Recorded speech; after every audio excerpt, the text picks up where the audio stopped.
All right. Hello and welcome back, y'all. So this right here is, I don't think it's even 8 feet. I think it may be closer to 7 feet or something like that. But my tractor can't fully lift it up. It can get it off of the ground with the tilt mechanism, you know? The tilt is a lot stronger than the actual full lift, right? It can get it off the ground, but I can't lift it high enough because I'm about to stack it on top of those logs right there so that I can have this cut competition set up.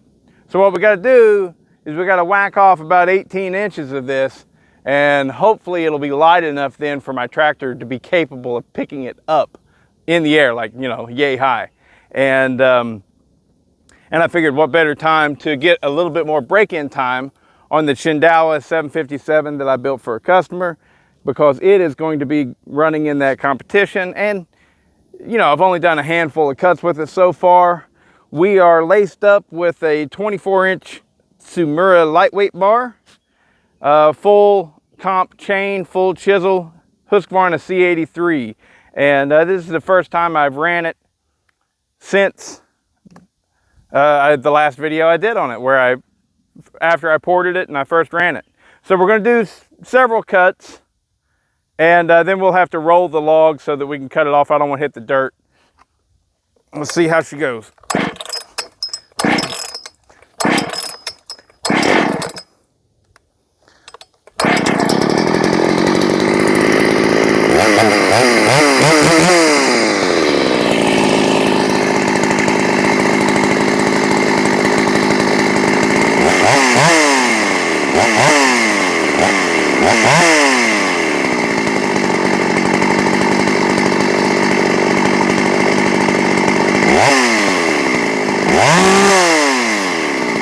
There's a little four-stroking right there. I do have the filter on it off of my 757.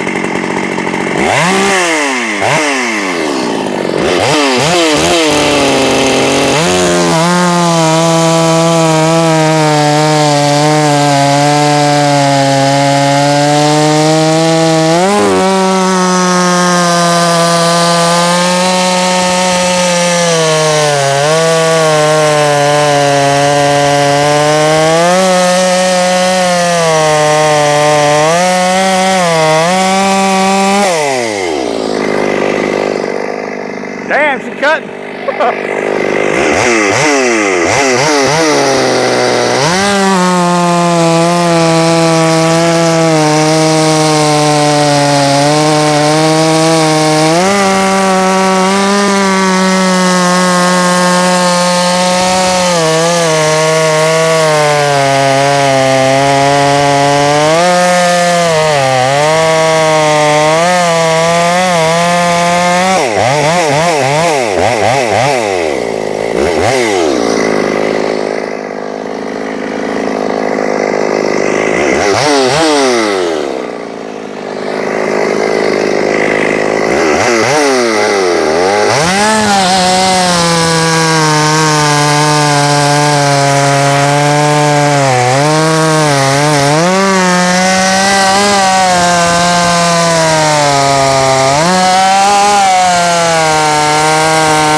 about 4-stroke.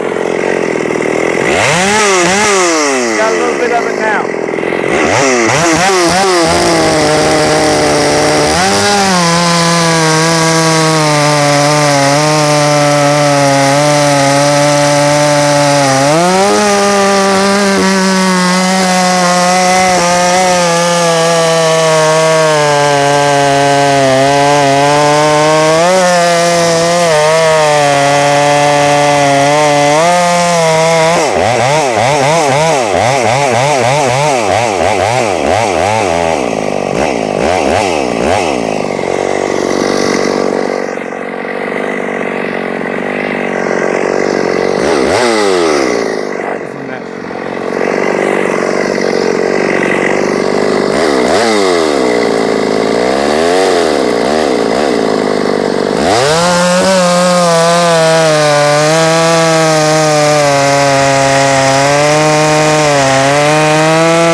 Oh, she cuts. Man, that is a really nice cutting saw. Really, really, really nice cutting saw. Hopefully we can pick it up now.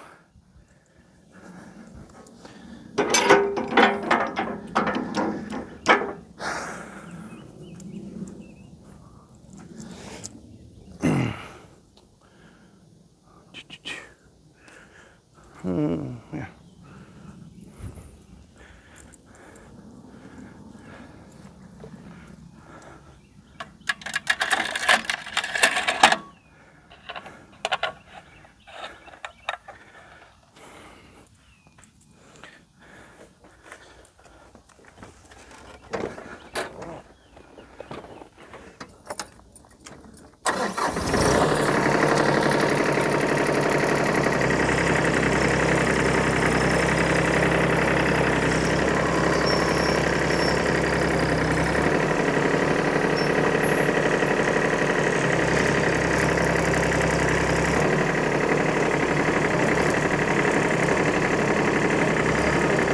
Yeah, baby. Oh.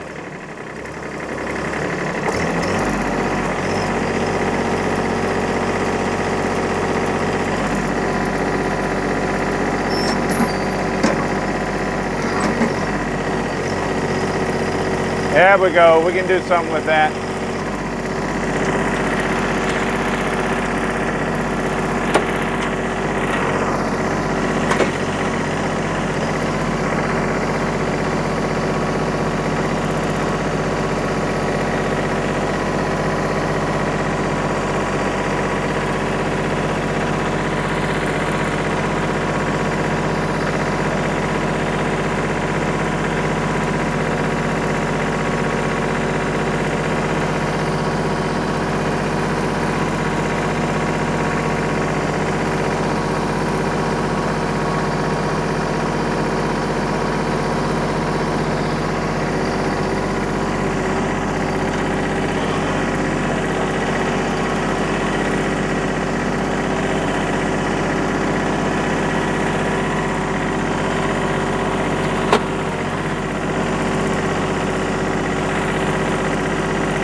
Whoop.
I'm afraid I don't have enough hanging off, and it's gonna, as soon as I let the tension off of it, it's gonna flop down on this end. But I should be able to grab it with the bucket and push it back up there.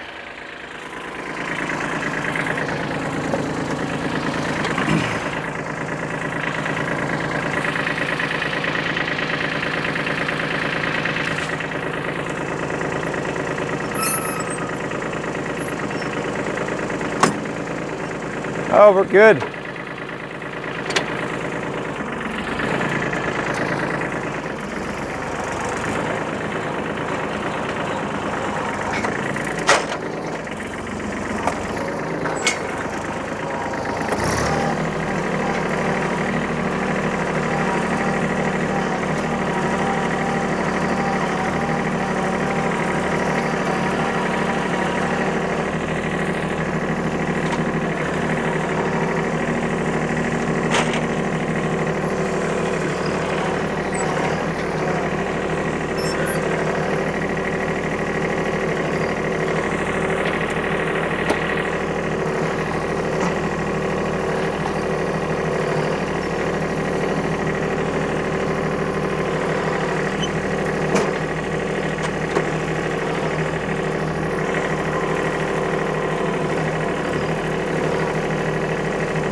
All right, I think that'll do it.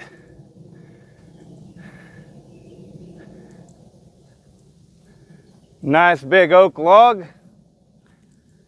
We'll start right there and just cut, cut, cut, cut, cut. Pull it out a little bit as we need to. Cut, cut, cut, cut, cut. There's not a whole lot that you can do aside from putting it on the sawmill and making it perfect. But even still, every log is different every inch of the way. Like right there, look at that, we got a knot right there. Obviously, it gets slightly larger as we go back, but ever so slightly. I might be able to do every saw that I got. I think I got about 8 saws. We want to do two cuts with each saw. And we may have enough sticking out right there to do all of them. So just that portion right there is pretty darn even, about as close as one could reasonably get. That's another good log right there, and it might have been better to choose that one now that I'm looking at it, because you got that nice big long portion right there, good and straight. But whatever, we're going to put them to work. All the big saws, that's what we're going to be cutting on right there. A little rotten on the outside, but on the inside it's good, still solid as can be. Very solid, and it's just the very outside that's bad, you know, just right here. Once you get within an inch, not even, it becomes good hard wood again. But you know, this thing's been on the ground. Actually, it was up in the air.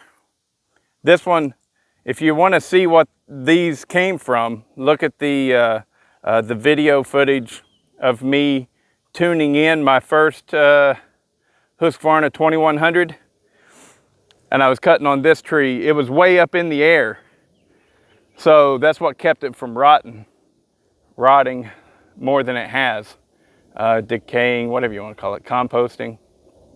But anyways, so I've been saying for a little while that I'm gonna have this big series, putting all these big saws together, and well, this is step one of that process. I don't know if it's step one. Step one, I guess, was getting a bunch of crap done, like building that Shindaiwa right there. So what we'll see is we got that Shindaiwa, which was ported. Let me put this down.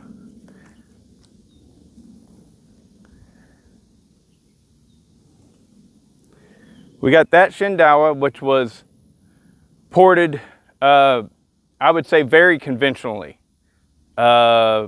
My numbers aren't conventional, but I didn't do anything special, spectacular to it. All I did was lower the cylinder to get my squish where I wanted it to be. I think it fell right at 20,000 squish, maybe 22 thousandths, right there. It was right there. And the exhaust, I had to cut away a lot on it. It's got a really high exhaust roof. I think it's in the 96 range, but it's probably like 96.7, so I would call it a 97. 97 on the exhaust roof, 97 degrees. So what is that? That's 100 and, no, you do that differently, don't you? I don't want to do the math. 97 degrees on the exhaust roof.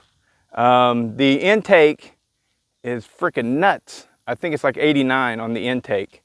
But because these things have such a really small little intake, I figured that it would probably be okay. It's not going to be able to get, it's got a small carburetor and it's got a small intake.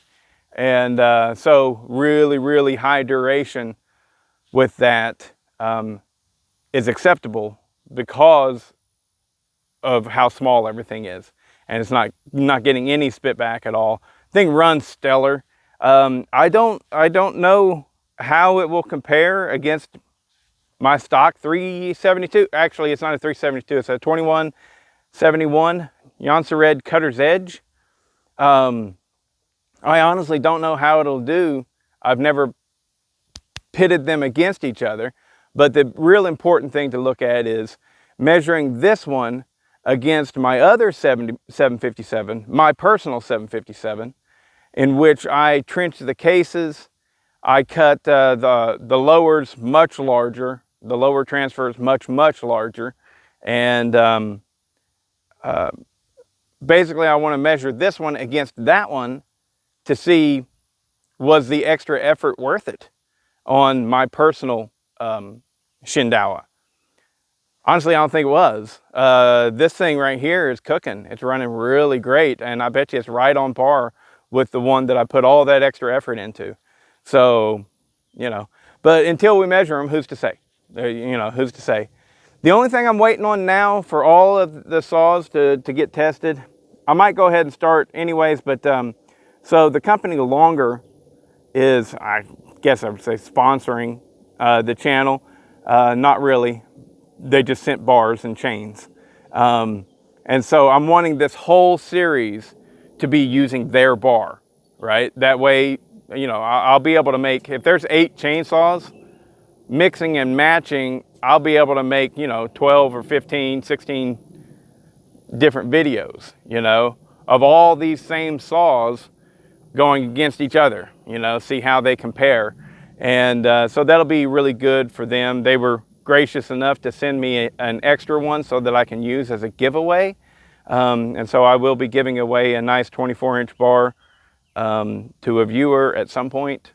So yeah, I'm waiting on, I had not even thought to ask them for a steel bar because I don't run steel, you know, I mean, you know, rarely. And so it's in the mail now and it should be here real soon. But that's really the only thing that I'm waiting on because I want to do it all in one whack because I got to do costume changes and everything. I don't want to stretch this out over days, you know. I want to come out here on a beautiful day like it is right now and with all the chainsaws and one right after the other, I swap bars and just run it in the wood. Swap bars, run it in the wood. And we'll start with all the little stuff first. The smallest I'm going to go is a 60cc saw. So I don't know. Well, I got other wood for the 50cc stuff, but the smallest I'm going to go is a 60cc saw, which technically could put the Weimars into that competition, but I don't think I'm going to add it in there. We'll do the 262 XP, the 562 XP, the Echo 620, the what else do I have? I know I got, oh, the Red Max 621, the moving on up then, we got the 365, no, it's not 365, it's a Jansred 2165, the MS 400, the Jansred, oh, I could do the 630, but the 630 needs help. It's pathetic. I think it's overcarbed because it's just using so much fuel and it's just lackluster results. It's just like, meh. So I think I want to wait for that one and not even put it in this mix because it would just be embarrassing. It would lose bad. It would have lost to the 625 that I built. Definitely, it would have lost. So the Jansred 670, the Husqvarna 268, Jansred 2171, the 372 XP clone saw built by Charlie Briscoe, the 2 Shindaiwas. Wow, this is a lot of saws. Ooh. That's a lot of saws. The Domar 7900, the Husqvarna 281 XP built by Cajun, the Steel 064, the Husqvarna 585, and the Husqvarna 592. So that's a lot of saws that we got to test. And I guess they'll all be in that log right there. So anyways, I hope you enjoyed the video. That Shindaiwa runs great. If it gets beat, hey, it gets beat, you know. But I've never ran one of these things stock. So personally, I think that ported, it probably is just a little bit more powerful than a stock 372. That's, you know, it's, so stock, stock, I bet you they're turds. That's what I think. Because so much squish. On this one right here, I measured it. It was like, I want to say like 65,000 squish, which is right on par with what Echo, Shindaiwa, that's what they do. They're even doing it today with the 7310. The difference between this and a 7310 is the 7310 has a really nice sextuplet transfer port set up. It's got 6 transfers. So that's why those things run so well. God, they run so well. But this thing can never touch that. It's like what I was saying in a previous video about me thinking that maybe that Domar is going to beat the 281. It's just a superior design, you know?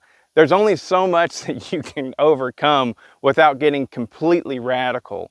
And, you know, this is far from radical, you know? Heck, even the one that Cajun built me, that's not radical. He just did some extra steps to get it a lot of compression, you know? Radical in my book would be cutting off that intake completely and welding a new intake on there to fit a big honking carburetor, stuff like that. It's still a conventional build. See what I'm saying? I'm rambling a lot now, so anyways, love you guys. Love you guys. If you're watching this video and you like it, please give me a thumbs up, subscribe. I'm putting out content all the time. I try to do it about 5 times a week. I put out content. But on the side note, if you don't like me, I understand that. There's a lot of people that I don't like it, you know, and I avoid them. You know, it's really simple. Instead of sending me a nasty email or nasty comments, this guy's an idiot, or anything like that, just don't watch my stuff, you know? It's pretty simple, actually, whenever you break it down. There's, to the bottom right of the video on your phone, might be on your computer as well. Usually you have like 3 dots, 3 little dots. You can click on those 3 little dots and it gives you options. And not always, I don't know what the trick is, but most of the time you have the option, don't recommend this channel.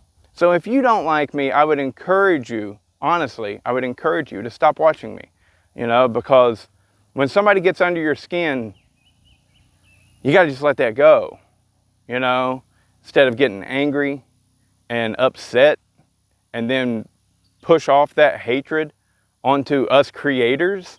And I'm speaking now as us YouTube creators as a whole. We do not know everything.